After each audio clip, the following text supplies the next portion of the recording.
Welcome to Old Time Radio Classics. Tonight, Detective Danny Clover moves among the wealthy in the Sherman Gates murder case. The name says it all. Sherman evokes the Civil War general, old money, establishment power. Gates suggests exactly what it sounds like, barriers keeping the unwashed masses at bay. This is a story about class. December 3rd, 1949, as the holiday season began, the contrast between rich and poor grew sharper. Park Avenue penthouses glittered with cocktail parties, while cold water flats downtown lacked heat. Danny Clover's beat took him through both worlds. The wealthy of 1949 Manhattan lived in a bubble of privilege. Doormen guarded their buildings, servants answered their phones. They dined in exclusive clubs like El Morocco and the Stork Club, their comings and goings chronicled by gossip columnists. But murder doesn't respect wealth. Danny Clover could flash his badge anywhere in the city, from flophouse to penthouse. The rich resented his intrusions, but they needed him when violence invaded their gilded lives. Producer Elliott Lewis was particularly skilled at depicting class dynamics. Having grown up in Manhattan, he understood how the city's social strata interacted and clashed. The rich weren't villains, but neither were they innocent. Pass through the gates with us into the Sherman Gates murder case. The lonesomest mile in the world.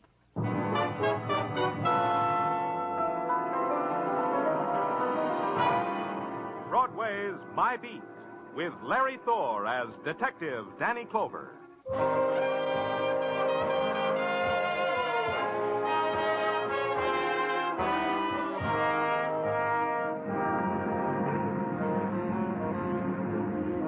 Broadway. It's the glittering center of a glittering universe that's propped against the shadows. And its desolation. A gaudy ruin with a lie in its teeth. And the lie is in gorgeous technicolor, and the screaming of trumpets and the dancing on the streets. And there's silence, too. So still, so empty, you can hear a teardrop.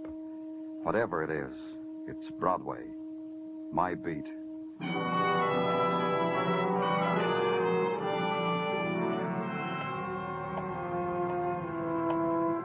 After midnight, Broadway is a place that pulls up stakes. Wives lead husbands home to their cages. Bartenders sweep up the sawdust, and a few drunken clowns. A tired voice invites you to a sideshow. Hi, mister. Try the Palace of Fun? And you keep walking. And then a voice calls your name. Hey, Danny! Wait a minute, Danny!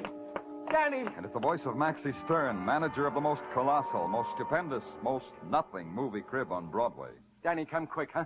Real quick. Hi, Maxie. Hi, Danny. Come quick, please, huh? Well, what's the matter? Somebody doesn't like the picture? Worse than that. He's sitting in the loge and he won't go home, and the picture is long since over. Maybe he's waiting for the prices to change. I don't think so, Danny. No? No, I think the gentleman who was occupying my loge is dead. Come quick, huh, Maxie? Yeah. The way we discovered him, Danny, is one of my charwomen who sweeps out the dump, the theater, was sweeping out the loges. This gentleman she can't politely budge, so she calls a private. Huh? A usher who's at the bottom of the rung of success. The private calls a corporal. The corporal calls... Oh, nuts. Finally, it gets to the head usher, and he calls me. And I verify their opinion that the loge seat is dead. But this I have to have official, so I called you. Where is he? Up these Persian carpeted stairs, Danny. $30 a square yard. Wait, Danny. Danny, I'm out of breath. Where is he? In here. Through this Renaissance door that opens out onto a luxurious loge. Hi, Danny. I'm glad Maxie found you. Danny, I took the liberty of first calling our house doctor, Dr. Jeffrey Connor, the house doctor. Well, it's all right, Maxie. Why are you glad Maxie found me, Doc? Because this man's been poisoned. Oh? Dilated pupils, tinge of blue on his lips, all the usual symptoms. Suicide, maybe? Maybe, but I hardly think so. People don't take poison and go to a movie. Not this poison. The pain is excruciating. How long has he been dead? I'd say an hour, maybe two. Well, he must have cried out. He must have The made... picture's hilarious, rib-tickling. It's a comedy, Danny. Maybe the other schmoes in the loge thought he was laughing. Some people laugh in such a way, you know. Yeah. Let's see who he is. Wallet, name stamped in gold. Sherman Gates. Cigarettes, hotel key, Carnegie Hotel. And his umbrella, Danny, lying wet on the carpet. A man commits suicide in the loge, Danny? Suicide or murder. I had to know which. So I had a call to make. The Carnegie Hotel on 2nd Avenue was an institution that had never received an endowment, but its educational possibilities were infinite. The signs walking up the steps from the street made you know that. You could hold a seance with Madame Astarte, 7th daughter of the moon. You could buy magic tricks from Professor Novotny. When that was over, you could buy a Swedish massage from a brother and sister team. At the top of the steps was a man seated behind a cage. He was looking down at a glossy magazine. I looked down at him. He kept looking, and I kept looking. I got tired first, so I rang the bell on his desk. I heard you when you hit the third step coming upstairs. That's a loose one. And why don't you pay attention to me? Paying attention to something else right now, Mac. You want to see? See what? This magazine. Get it every month. Here, look. Picture of Phyllis in again this month, wearing a hat. First time I ever saw her wearing a hat. Last month it was stocking. Cute, huh? All I want is some information. About Phyllis? No, I can't do that. I wish I could. But we can both dream, can't we? Information about a guest, Sherman Gates. You got the information. He was a guest. He's dead. People die. Say, who are you that wants to know what you want to know? I'm Danny Clover, police. Oh, so I'm Lee Crandall, clerk. So? So what about Sherman Gates? He was a guest who guested at room 12 down the hall. He made a couple of phone calls early in the day through my switchboard. Went out, didn't come back. Putting two and two together, I'd say the latter was because he's dead. Am I helping? What about the 2 phone calls? I'm being a citizen like all get out. I got 'em right here. Right here someplace. Yeah, here they are. Thanks.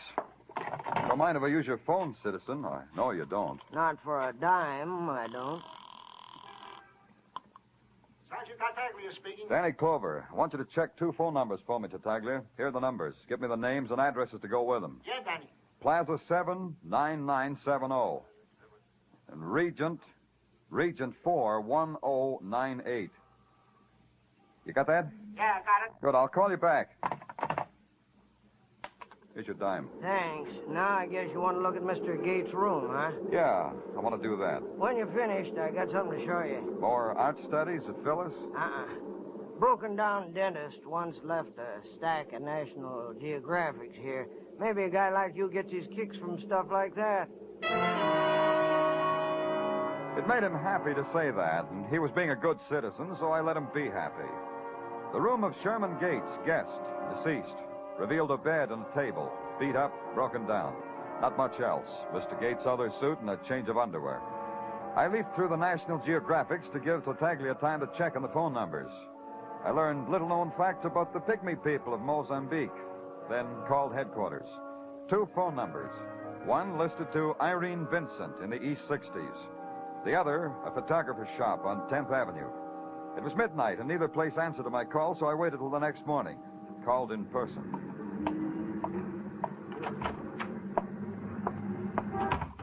Something I can do for you? Yeah, there is. I want to ask you a few questions. Oh, good. About a camera? This one takes wonderful pictures of the whole family. I don't have a family. Questions about a photographer. Oh. Well, we've got some wonderful brochures here. The tricks of all great photographers. Ouija, Lou Jacobs Jr., Steichen... Not about them. About Sherman Gates. Gates. Don't know him. If he were a photographer of note, I'm sure I'd know him. This photographer was also a customer. Try that. Gates, huh? Gates. Sherman Gates. Sherman Gates. I'll give you a big fat clue. He called you yesterday. Gates. Maybe I ought to rack your brain for you. Gates, of course. He called me yesterday. Maybe you'll have a better memory if I tell you I'm from the police, Mr. Quimby. Junius Quimby. There's nothing wrong with my memory. I just told you. Mr. Gates called me yesterday afternoon. What did he call about? About the usual thing. Like? Were his pictures ready? And were they? No. What did you tell him? I told him no. I mean, when did you say his pictures would be ready? Today, this morning. Now? Now. Get them. I'm calling for them. It's irregular, you know. I know. Get them. Why does Mr. Gates call for them himself? He's dead. Now get them. Of course, they're right here. In this drawer. Here they are. In this envelope. Yeah, thanks.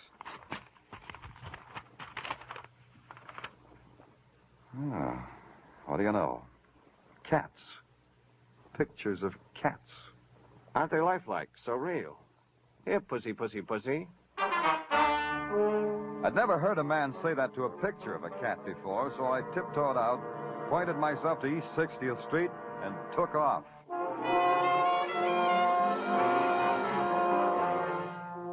Irene Vincent's apartment house was fashionable. It had a fashionable doorman accoutred in dawn pink, standing under a fashionable moss green canopy. And his fashionable eyes were the color of dead fish as he took my name, my occupation, my sex. Took them over to a lavender phone, spoke them in a shocked voice, arranged me in an elevator, pushed a button, and washed his hands of me on the 10th floor. I lit a cigarette and saw Irene Vincent waiting for me in her doorway. She didn't leave much breath for smoking. Come in, Danny Clover. Yeah, thanks. He is frightful, isn't he? Who? The doorman. I hate snobs, don't you, Danny? If you say so. You hate snobs. Then why are you calling on me? Man named Sherman Gates. You know him? If you say so. He called you yesterday from the Carnegie Hotel. So he did. He died last night in a movie. So he did. I read it in the paper. They say it might be suicide. What do you say, Miss Vincent? Oh, I don't think so. Sherman wouldn't commit suicide, not that way. Tell me about Sherman, Miss Vincent. Oh, Sherman was 100%, Danny. All boy, all star. High school track, D-club cheerleader, a devil with the girls. I was in love with Sherman once. 100%. When was that? Too long ago, when I was a little girl in Iowa. When little girls fell in love with little boys like Sherman. And he called you yesterday? Why? He wanted to date. The flame was flickering, he said. That's the way Sherman talked. You gave him the date? Of course. It flatters a girl, Danny, when an old love comes out of Iowa and asks for a date. Where'd you go? What did you do? In detail. Mm-hmm.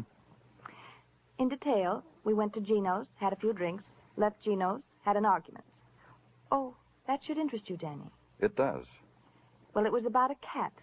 A cat rubbed itself against the leg of Sherman's tuxedo, and Sherman kicked the cat in the face. So we argued. And? So I took a cab home, threw my umbrella in the tub to dry off, took my clothes off, got into... Oh, Irene, the drinks are ready. Well, haven't you finished with the police, my dear? Oh, I think so, Joseph. Danny, this is my fiancé, Joseph Dorcas, Danny Clover. How do you do? Mr. Dorcas, I'm eavesdropping, Mr. Clover. You'll want to know if I knew of Irene's going out with Sherman Gates. Oh, I hadn't thought of it, but it'll do. I knew about it, Mr. Clover. Irene has full personal freedom until we're married. You've read of our marriage? I'm afraid not. It's been in all the columns. A winter romance, they call it. That is, my part of it. Nice phrase, isn't it? I told you, Joseph, they're only little dogs barking. You mustn't let them hurt you. You see why I love her, Mr. Clover. And in 2 weeks, she'll be mine. And then, Irene, no more jaunts to Iowa to see your mother. No more evenings with callow youths like this Gates fellow. No more. Darling, you're embarrassing Danny Clover.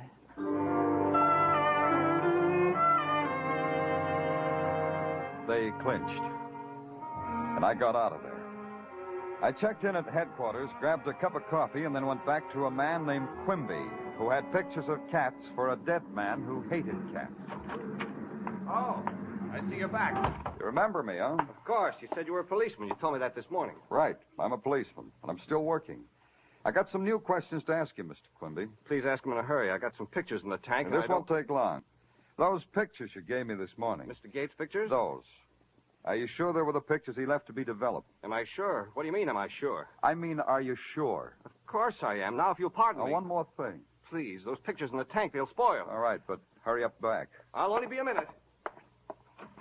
Just look around. Browse.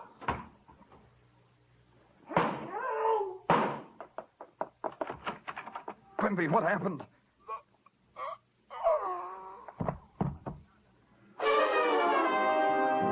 He tried. He really did try to tell me what happened, but he couldn't. He'd never be able to. I hurried over to the open door which led to the alley. Empty. The sound of a car starting off, a car driven by a killer, suddenly made the whole place empty. Empty except for one thing. One single and shining fact. The dead man in the lodge wasn't a suicide. He'd been murdered. Now he had company.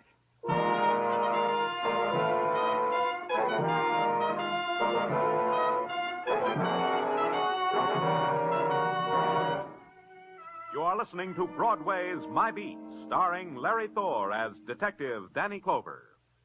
A whale of a Christmas present for a few moments brain-scratching. Could be, there's $54,000 in the Sing It Again jackpot now. $25,000 of it in cold hard cash, and the rest in wonderful prizes. Sing It Again is heard for a full hour every Saturday night on most of the same CBS stations.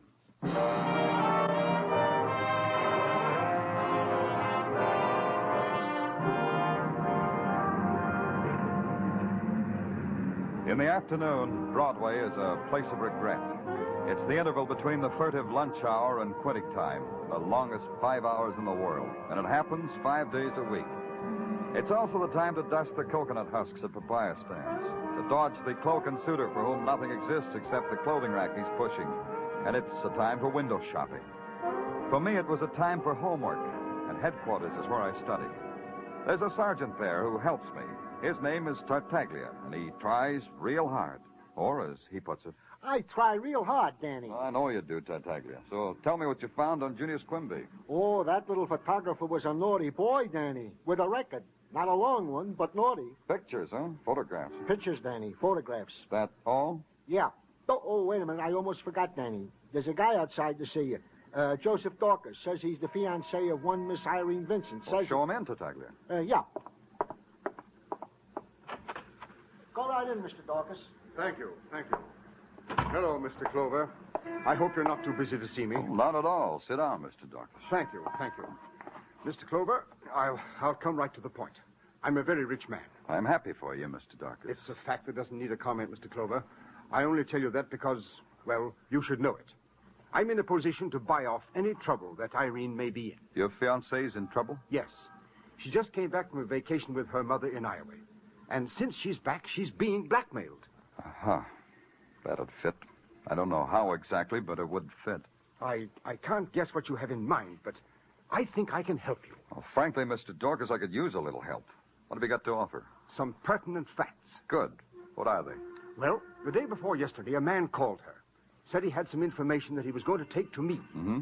He was going to take it to me unless Irene paid him $20,000. What kind of information? Mr. Clover, Irene swears to me she doesn't know. She got a phone call from a man. The man set up a meeting place, but the man never showed up. Go on. Yesterday, the same thing. Another phone call. Another man. And this man didn't show up either. What else? About an hour ago, one more phone call. Still another voice. This time, the man told Irene to meet him at 1 o'clock tomorrow morning at the 23rd Street docks, Hudson River. Was that all he said? No. He mentioned the names of Junius Quimby and Sherman Gates. Oh? He told Irene that what happened to them would happen to her if she didn't appear with the money. Does that suggest anything to you, Mr. Clover? Yeah, it does. It suggests this third caller is our killer. He's got some piece of information to blackmail your fiancée. Some piece of information that belonged to 3 men. Now it belongs to only one, the killer. Well, what shall we do, Mr. Clover? We'll do this. Tell Irene to get the money and meet the man. Yes, but Don't worry, I'll be there. Tell her I'll be in the doorway at the port agent's shack. Tell her to walk past me so I'll know she's there. But above all, tell her not to talk to me. Got that? Of course, Mr. Clover. I have it exactly.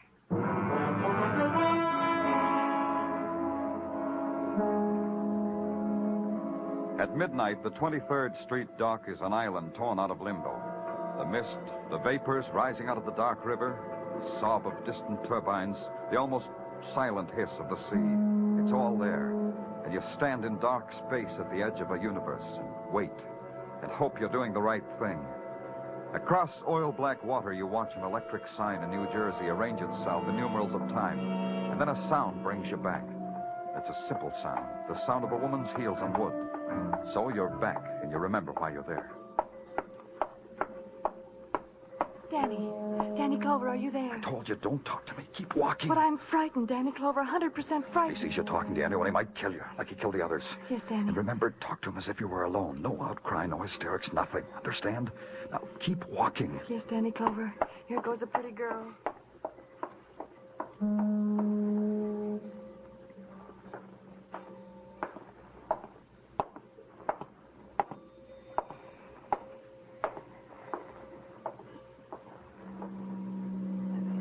It's him, Danny! It's him! Get him! Get him! You fool! I told you not to yell!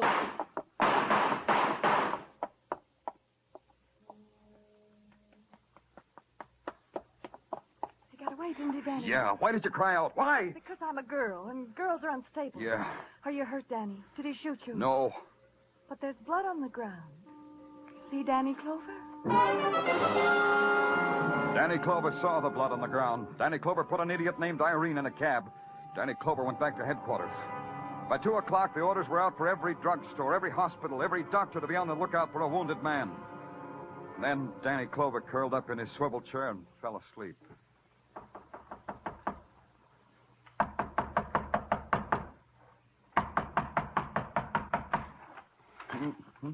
Are you decent, Danny? Oh, of course I'm decent. What are you talking about?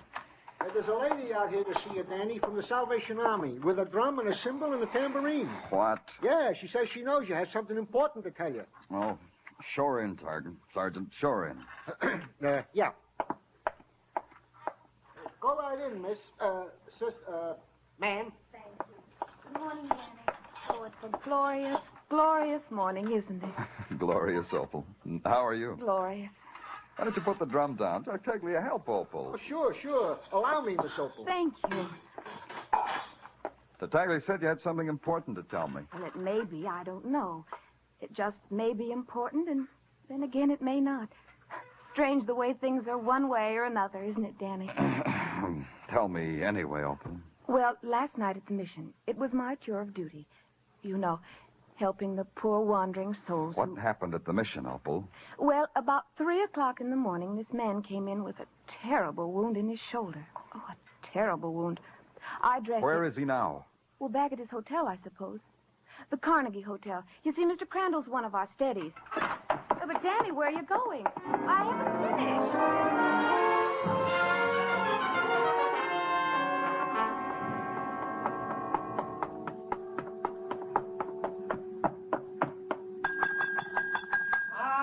All right, I'm coming.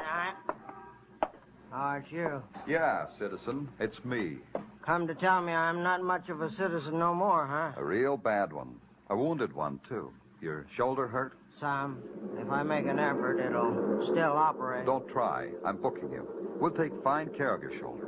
I missed everything, didn't I? Messed it all up. Amateurs oughtn't to play that game. It makes them gun happy. Uh-huh. Yeah. I turned all of Phyllis's pictures to the wall. She isn't proud of me. She looks sad. Even the one in stockings. Tough. You ready? Sure. Can I figure on how long a rap is? Figuring all the time there is left in the world, so you won't be disappointed. After all, you killed 2 men. Killed 2 men? What are you talking about? Sherman Gates, 1 man. Junius Quimby, 1 man. Wait a minute. 2 men. Wait a minute. You're talking too fast. Words are going by me. I think I hear, but I don't know what they mean. Let's go, Lee. I'm telling you, all I did was try a blackmail stunt. I loused it, that's all. You're talking for the record now, Lee. Sure I am, and this is a record. A letter comes for guest Sherman Gates after he's deceased. I open it, pictures in it, blackmail pictures to a guy with brains. More brains than me. So you called Irene Vincent? Sure, her picture's been all over the paper on account of her marrying that millionaire. Sure, I called her. Where are the pictures? Right in my back pocket. They never left there. I'll take them. Well, here. Thanks. You can't book me for murder. You can't... Here's a dime, citizen. I got to call headquarters. We're going for a ride. You, me, and the pictures.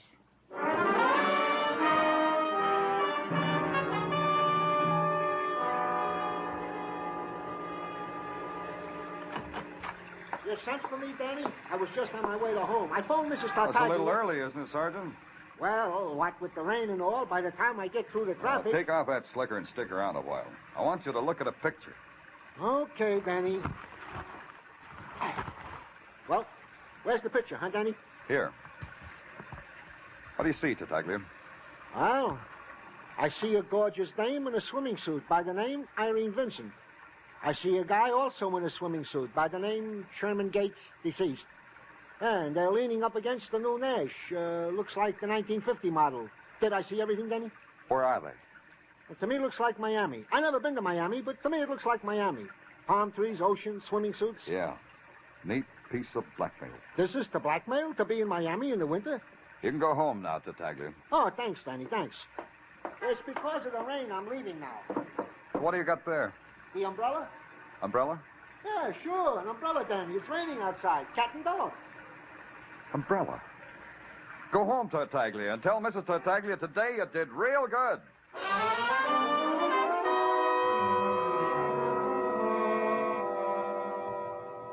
I want to apologize for Irene's not being here, Mr. Clover. Oh, that's okay. You're here. After all, Irene and I are engaged, and the fact that you found me in her apartment shouldn't cause you to lift an eyebrow. Not the merest wisp of an eyebrow.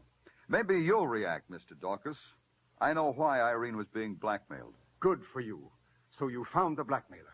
You understand, whatever Irene did before we're married doesn't concern me. Oh? That was a part of her life that I didn't belong in. It was hers under whatever circumstance she wanted. What if it happened 3 weeks ago? Oh, impossible. Look at this picture, Mr. Dorcas. Does it tweak you? Irene, come in here. Well, you mean you've been out clevering me. Irene's been listening all the time. My. I don't like to subject my fiancée to the police. Now, come here, Irene. Yes, what is it? A picture. I want you to look at it. Were you in Iowa 3 weeks ago, Irene? I told you I was, dear. That means I was. Irene, you're not looking at the picture. I'm looking. It was taken 3 years ago in Miami before I met Mr. Dorcas. You're lying, dear. You're doing just that, Irene. They didn't have 1950 cars 3 years ago. They had them just about 3 weeks ago. Irene. So I went to Miami. So what? So what if I did? Irene, tell us. Tell us what happened the night Sherman Gates died. I've already done that 100%. The part after you left him. Do it again. All right, I will. I came home in a cab, undressed, went to bed. Happy? The part about the umbrella. What did you do with it? Throw it in the bathtub. Happy? Yeah, but you're not. A guy comes to call for you to take you out for an evening. He brings an umbrella, like a 100% gentleman. I know because it was found with his dead body. Poor him. So? So you carried an umbrella, too. When a gentleman carries an umbrella on a date, a girl never does. But you did. You know why, too. Throw him out of here, dear. No, I don't want to do that. Because you knew you were coming home alone, Irene. So you poisoned his drink and left him. That took care of blackmailer number one. You mean Irene killed someone else? Did you, Irene? You're both crazy. You killed Quimby, too. The nasty little photographer who developed a few extra blackmail pictures for himself and wanted in on the blackmail. Poor Irene. You're crazy. But still another man got in on the blackmail. A hotel clerk who opened Sherman Gates' mail and figured you'd been cheating almost up to the altar. Don't listen to him. Don't listen So to you him. dreamed up a story, Irene, and told it to Mr. Dorcas here. A story that made the hotel clerk look like he murdered the other two. He didn't. You did. Irene, put down that gun. Get out of the way. I'll kill him. Irene, don't. Irene. You fool. You stupid little fool. I'll take that gun. I'll I kill said, you. give me that gun. That's better. Irene,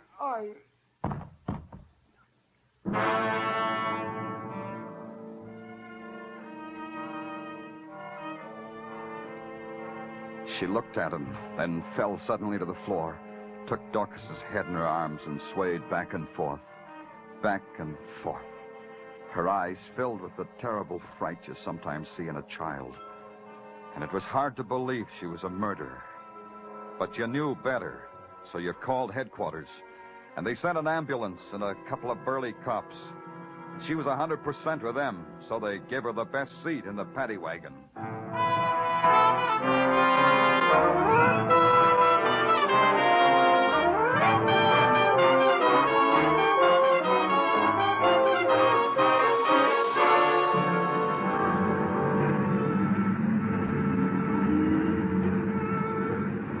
Broadway looks clean. It's been washed by the rain. It smells good, and everything looks sharp. Sharp like a knife at your heart. And you walk against it, and it plunges deeper and deeper and deeper. And finally, there's no pain.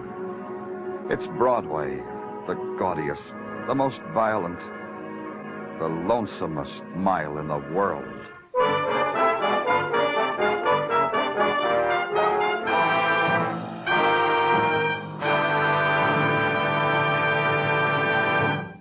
Broadway's My Beat stars Larry Thor as Detective Danny Clover and is written by Morton Fine and David Friedkin. The musical score was composed by Alexander Courage and conducted by Wilbur Hatch, and the program was produced and directed by Elliott Lewis. The cast tonight included Charles Calvert, Joe Forte, Paul Duboff, Junius Matthews, Mary Jane Croft, Herbert Rawlinson, and Joyce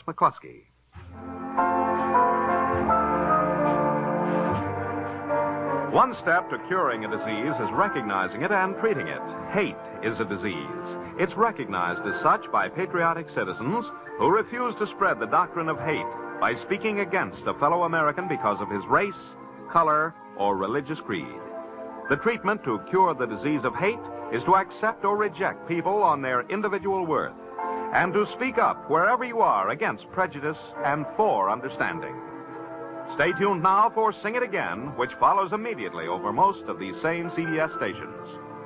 This is CBS, where you find Broadway is My Beat every Saturday night, the Columbia Broadcasting System.